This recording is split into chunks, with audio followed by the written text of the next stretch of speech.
5G के बारे में करीब पिछले 2 सालों से डिस्कशन हो रही है और अब 5G सर्विसेज को 35 से ज़्यादा कंट्रीज में स्टार्ट कर दिया गया है। 5G की डिस्कशन होते ही हम self driving car, augmented reality, virtual reality, remote surgery और इंटरनेट ऑफ थिंग्स जैसी चीज़ों पे बात करने लगते हैं। लेकिन 5G पर डिस्कशन के बीच कई लोग यह जानने के लिए ज़्यादा क्यूरियस होंगे कि 5G टेक्नोलॉजी आखिर है क्या और यह करंट टेक्नोलॉजी के बीच में किस तरह से जगह बनाएगी। तो चलिए मैं इसे आपको समझाने की कोशिश करता हूँ।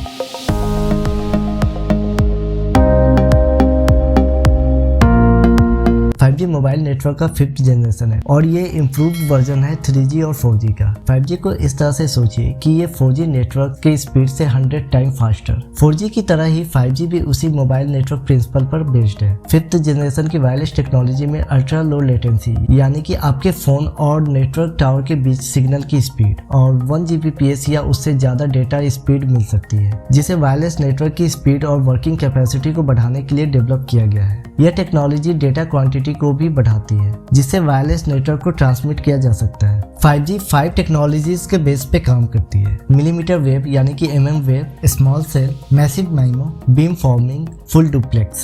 5G नेटवर्क में 600 मेगाहर्ट्ज से लेके 6 गीगाहर्ट्ज के बीच में कुछ रेडियो फ्रीक्वेंसी का यूज होता है, जिसे सब 6 बैंड कहते हैं। करंट 4G LTE भी इसी बैंड के एक पार्ट को यूज करता है। करेंटली मोस्ट डिवाइस जैसे कि मोबाइल, टैबलेट और लैपटॉप भी इसी फ्रीक्वेंसी में काम करते हैं, जिसकी पॉज सिग्निफिकेंटली हायर होती है। हालांकि इस बैंड में हाई ट्रैफिक होने के कारण 5G नेटवर्क में 24 गीगाहर्ट्ज से लेके 100 गीगाहर्ट्ज बैंड का भी यूज होता है, जिसे मिलीमीटर वेव यानी कि mm वेव कहते हैं, जो एक हायर फ्रीक्वेंसी बैंड है। mm वेव ज्यादा डेटा को कैरी कर सकता है हाई परफॉर्मेंस के साथ, बट यह ज्यादा दूर तक डेटा को कैरी नहीं कर सकता है। 5G mm वेव में लार्ज बैंडविड्थ होने की वजह से 5 Gbps से लेकर 20 Gbps या उससे ज्यादा की डेटा स्पीड मिल सकती है। ऐसी टेक्नोलॉजी फिलहाल अमेरिका में वेराइजन और AT&T जैसे टेलीकॉम ऑपरेटर यूज कर रहे हैं। 5G टेक्नोलॉजी का दूसरा बेस है स्मॉल सेल। मिलीमीटर वेव में रेंज के साथ प्रॉब्लम है, जिसको स्मॉल सेल कवर करता है, जिससे हमें स्ट्रॉन्ग नेटवर्क कवरेज मिल सके। क्योंकि मिलीमीटर वेव ऑब्स्ट्रक्शन में काम नहीं कर सकता है, यह पेड़ पौधों की वजह से या फिर बारिश के दौरान ऑब्जॉर्ब भी हो सकता है। इसका मतलब है कि 5G को काफी अच्छे तरीके से इम्प्लीमेंट करने के लिए ज्यादा हार्डवेयर लगाने की जरूरत होगी। इसलिए मेन सेल टावर से सिग्नल रिले करने के लिए पूरे एरिया में काफी सारे मिनी सेल टावर लगाए जाते हैं। इन स्मॉल सेल को ट्रेडिशनल टावर की कंपैरिजन में शॉर्ट डिस्टेंस पे रखा जाता है,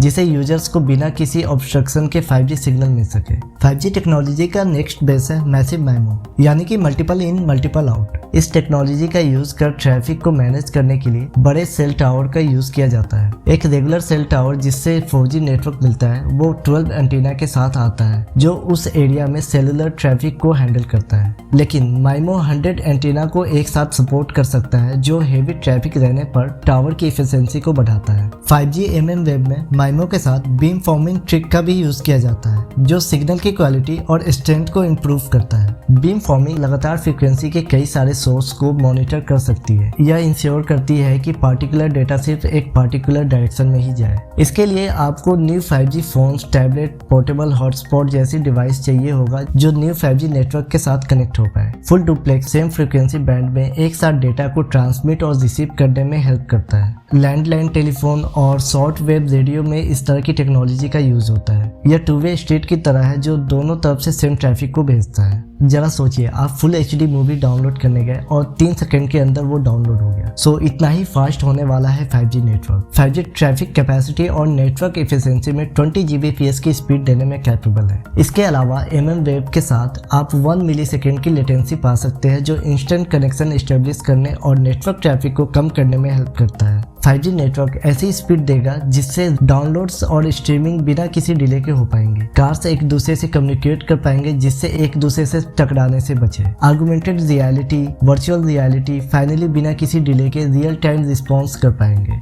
जिससे रियल टाइम में ऑगमेंटेड रियलिटी को एक्सपीरियंस कर सकते हैं। इससे ऑगमेंटेड रियलिटी पे काम करने वाले हार्डवेयर के डेवलपमेंट में भी हेल्प मिलेगी। यह technology virtual reality, automatic driving और इंटरनेट ऑफ थिंग्स के लिए बेस बनने जा रहा है। यह सिर्फ आपके स्मार्टफोन यूज करने के एक्सपीरियंस को बेटर नहीं करने वाला है, बल्कि मेडिकल इंफ्रास्ट्रक्चर और यहाँ तक कि मैन्युफैक्चरिंग के डेवलपमेंट में भी हेल्प करने वाला है। 5G टेक्नोलॉजी काफी एक्सपेंसिव है। नेटवर्क ऑपरेटर्स को एग्जिस्टिंग सिस्टम को रिप्लेस करना पड़ेगा क्योंकि इसके लिए 3.5 गीगाहर्ट्ज से हायर फ्रीक्वेंसी की रिक्वायरमेंट होती है, जो 3G या 4G में यूज होने वाले बैंडविड्थ से लार्ज बैंडविड्थ है। सब 6 गीगाहर्ट्ज की बैंडविड्थ भी लिमिटेड है, इसलिए इसकी स्पीड मिलीमीटर वेव की कंपैरिजन में कम हो सकती है। इसके अलावा मिलीमीटर वेव शॉर्ट डिस्टेंस में ज्यादा इफेक्टिव होता है। 5G एक्सपेंड हो तो रहा है लेकिन लोगों के एक्सपेक्टेशन के अकॉर्डिंग नहीं। इसके अलावा 5G टेक्नोलॉजी के साथ सिक्योरिटी और प्राइवेसी का भी कंसर्न है, जो आगे यूज करने के बाद ही पता चलेगा। 6 गीगाहर्ट्ज से अधिक स्पेक्ट्रम की फ्रीक्वेंसी में 5G बेटर काम करता है। 5G 4G के साथ काम कर सकता है, लेकिन 3 गीगाहर्ट्ज से 6 गीगाहर्ट्ज स्पेक्ट्रम अधिक यूज होने के कारण रिसर्चर 6 गीगाहर्ट्ज से आगे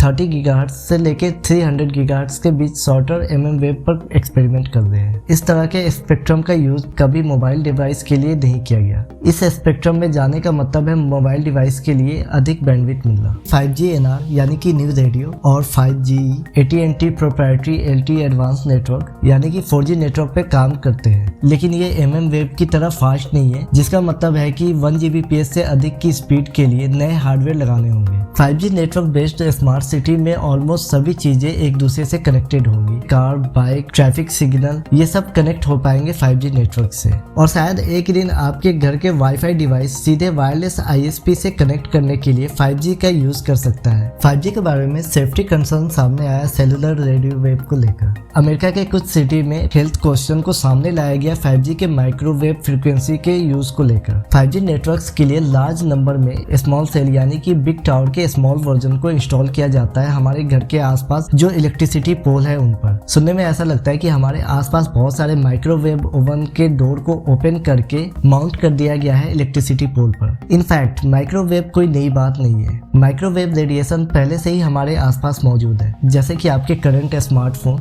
ओल्ड कॉर्डलेस फोन, आपके वायरलेस हेडफोन और ईयरबड्स और वाईफाई राउटर जिसे आप डेली यूज करते हैं, और साथ ही वाईफाई से रिलेटेड जितने भी चीजें हैं, और हाँ माइक्रोवेव ओवन भी। लेकिन 5G के हाईएस्ट फ्रीक्वेंसी को भी नॉन आयोनाइजिंग रेडिएशन कंसीडर किया गया है। आपको उस तरह के रेडिएशन को ढूंढने के लिए इससे भी ऊपर जाना होगा, जैसे कि एक्सरे, गामा रेज, ये सभी आयोनाइजिंग रेडिएशन है जो सेल को हार्म पहुंचाते हैं, और इस मामले में 5G इससे काफी नीचे है। 5G इनवर्स स्क्वायर लॉ को फॉलो करता है, जो रैपिडली पावर लूज करता है, और even small cell small distance पर हो तब भी। इवन फोन को ऐसे डिजाइन किया गया है कि वो सिग्नल को आपके सिर से दूर करता है और आपके स्किन या बोन इसे थोड़ा सा एब्जॉर्ब कर लेती है, इससे पहले कि वो सेंसिटिव या सॉफ्ट टिश्यू तक पहुंचे या फिर आपके DNA को नुकसान पहुंचाए और कैंसर जैसी बीमारी की पॉसिबिलिटी बढ़े। US CDC यानी कि centre for disease control and prevention का कहना है कि कोई भी साइंटिफिक एविडेंस नहीं मिला है सेलुलर रेडियो वेव सेफ्टी को लेकर, जिससे वो बता सके कि ये सेफ है या नहीं या हार्मफुल है सेल के लिए,